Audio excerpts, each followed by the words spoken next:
Good afternoon. Welcome to the Center for Alcohol and Drug Resources, regular Tuesday, 12:30 meditation meeting. My name is John Paul. I'm really grateful that you're here. And I want you to give yourself a pat on your back for allowing yourself this self-care time.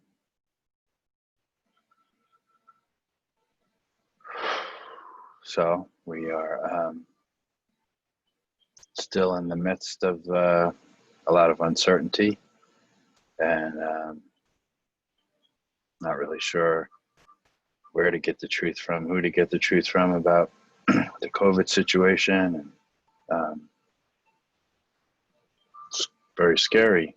A lot of people say the numbers are greatly inflated, and a lot of people say that they're not high enough. And so it's very scary to know what exactly is safe and not. I know me for myself, if I'm taking all the precautions that I can, cleaning my hands all the time, sanitizing as often as I can, as often as I go anywhere, wearing the mask to be as safe as possible. It's,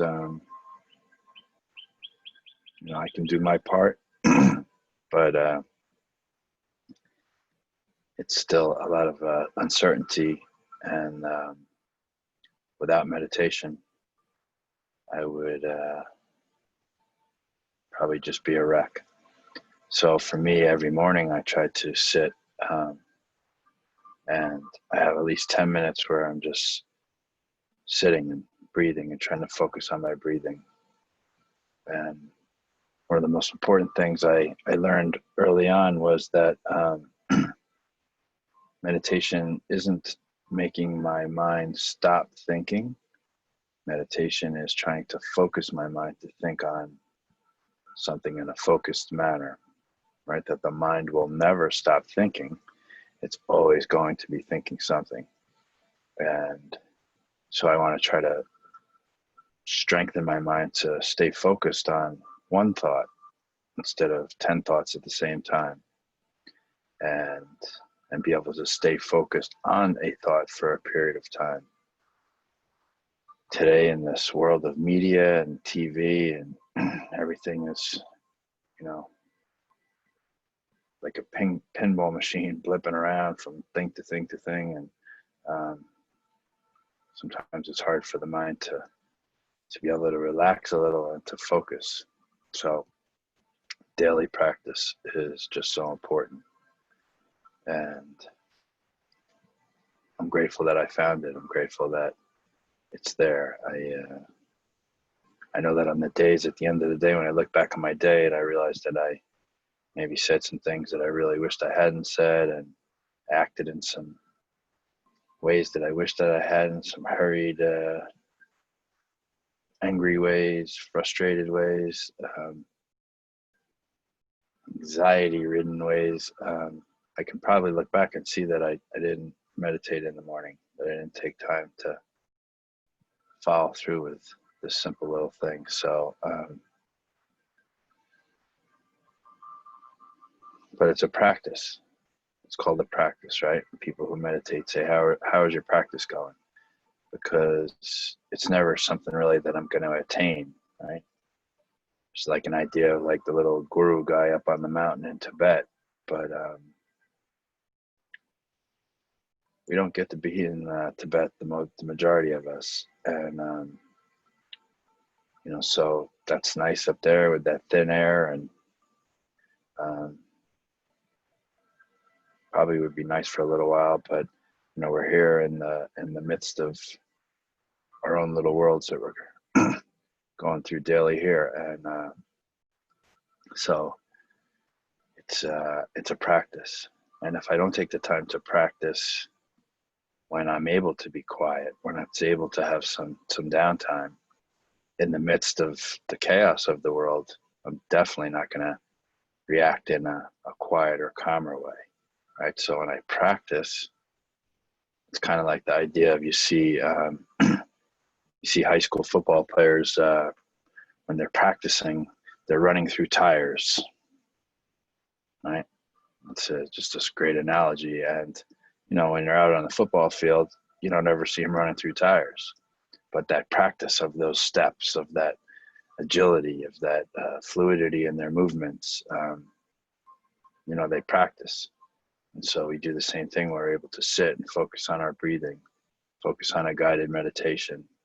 And it's practice. But then in real life, when things are happening, when I'm in the supermarket and someone's cutting in line, or someone's, taking something out of my cart because it's the last, can of coffee or something, I'm able to take a breath. I'm able to have compassion in my heart because I have a consciousness of it, because I'm continuing to practice. So there are many different types of guided meditations.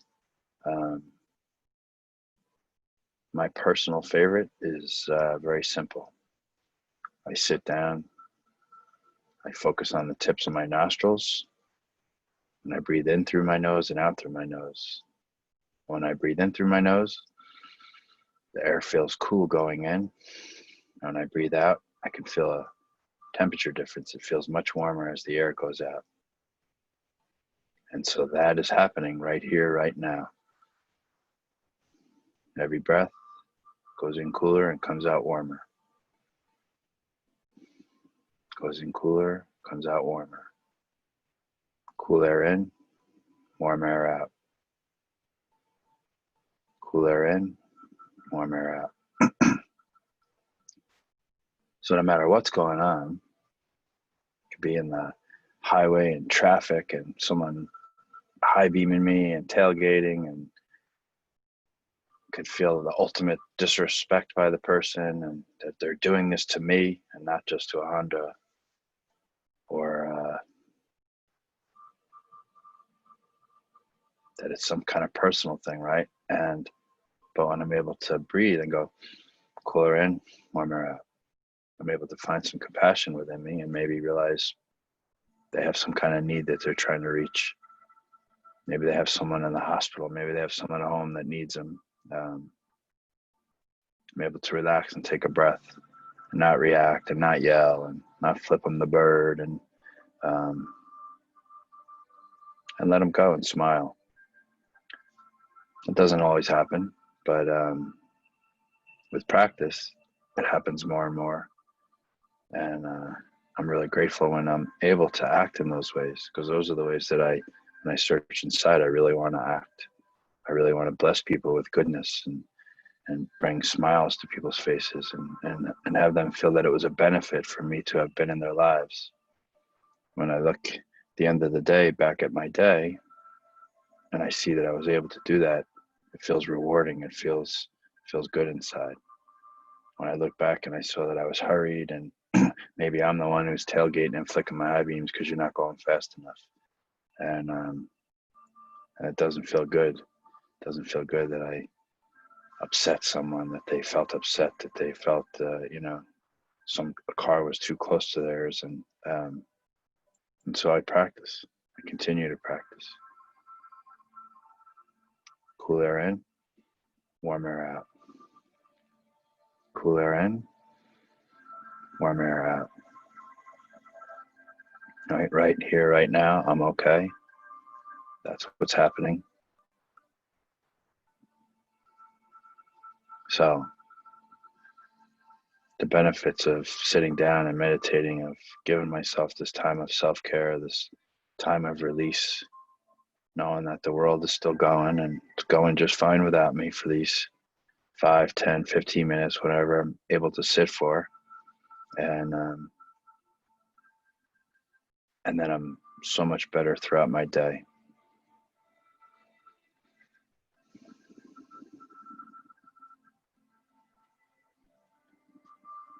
I relieve the stress level that's in my body, which is kinder to my heart, kinder to my brain, kinder to my body in general. My immune system is higher, stronger. when I'm walking around stressed and full of anxiety and bitter and angry. My body's getting worn down. My heart and my brain are getting physically taxed. My immune system is low, more susceptible to getting sick. Having a dis-ease flow inside of me because I'm just letting it all pocket up inside of me. It's all part of the cool air in, warm air out. To me, I kind of see that I'm breathing in the cool, pure, healing air. And that hot, warmer air that's coming out is the chaos and the anxiety and the angst. And that's why it comes out in a warmer feeling. Might not be exactly physiologically correct. Might have something to do more with just the body temperature and changing the air, but I kind of envision that it's that chaos that just feels hot, that angst. So I inspire you to take the time to just sit and to breathe, focus on your breathing. It has nothing to do with any type of religion. So it doesn't offend any type of religion to just allow yourself to sit, breathe, focus on your breathing, get in touch with your body, feel where your body is being supported by the chair, the back of the chair, your feet on the floor, on the carpet, maybe outside in the grass.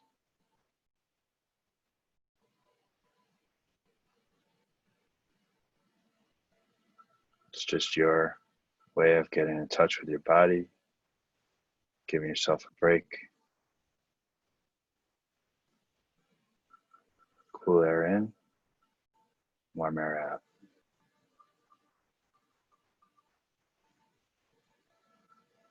Right here, right now, I'm okay.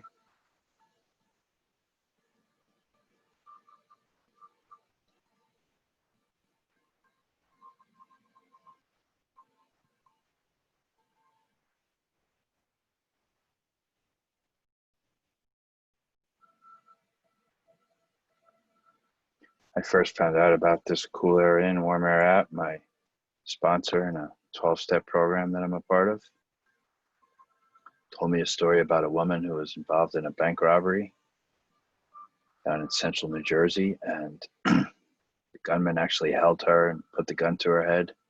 She had been sober a number of years, and she started breathing cool air in, warm air out, thinking to herself, I'm okay. It's okay. It's not very comfortable with this man holding me here, but right now I'm okay. He's not pulling the trigger, and if he pulls the trigger, I probably won't know about it anyway. Cool air in, warm air out. She kept herself relaxed. She realized that hopefully it's going to end. It's going to end peacefully. Everything's going to be okay if I just stay calm. I won't incite him to do anything. She remained calm. That evening, she was at her regular meeting. The gunman eventually let her go, was captured. She ended up okay, and she was at her regular meeting, and she told the story. She told how she was breathing cool air in, warm air out. I was able to ground her right here, right now. I'm okay. And he seen her for years after, and she was okay. A large percentage of people would not be able to come out of their houses anymore. A very large percentage of people would not ever be able to go into a bank anymore. And yet this woman had the ability to leave her house and go to the bank and continue to live her life in a healthy, peaceful way. And because she was able to remain calm and realize that right now I'm okay. Cool air in, warm air out. And that just blew me away to hear that story, thinking, wow, that's, that was an extraordinary woman. And he said, that he thought that, she was a special woman, but not that she was extraordinary. She just happened to have a tool in her tool belt that she used at the time. And it was the tool that helped her to get through it. And it was the tool that helped her to continue in her life without it debilitating her, without that experience debilitating much of her future life. So I've tried to take the time to stay connected to this tool. Cool air in, warm air out. And so we don't all go through those types of harrowing experiences, but every day can have its own experiences in it that seem pretty harrowing to us and pretty anxiety ridden and sometimes dangerous. And driving on the highways, especially up here in North Jersey, is can be interesting, to say the least. I think if everyone would just go to my school of driving, everybody would be okay. But unfortunately, they're not going to do that. They have their own school of driving. So cooler in, warm air out. And I get through driving safe. So I appreciate you being here with me. I hope that you learned something from this. I hope that you're able to take this tool and practice it daily, little times throughout the day. Just think about it. Cool air in, warm air out. It doesn't have to be for 10 minutes. It can be for 10 seconds. Take in one breath, one focused breath, and pay attention to the temperature difference in your nostril and just connect with that. And then you have that tool there. For those times when you need it, it can be there. I also want you to remember that if you don't happen to use that tool and you don't happen to act as kindly as you would like, be kind to yourself and realize that it's a practice. Try to make progress, try to do better next time. Try to live to your intentions, act with your intentions, and you'll be okay. Thank you again for being a part of this. I appreciate it. We will not be here next week. We will be here the week after, though. I appreciate being with you, and have a great day.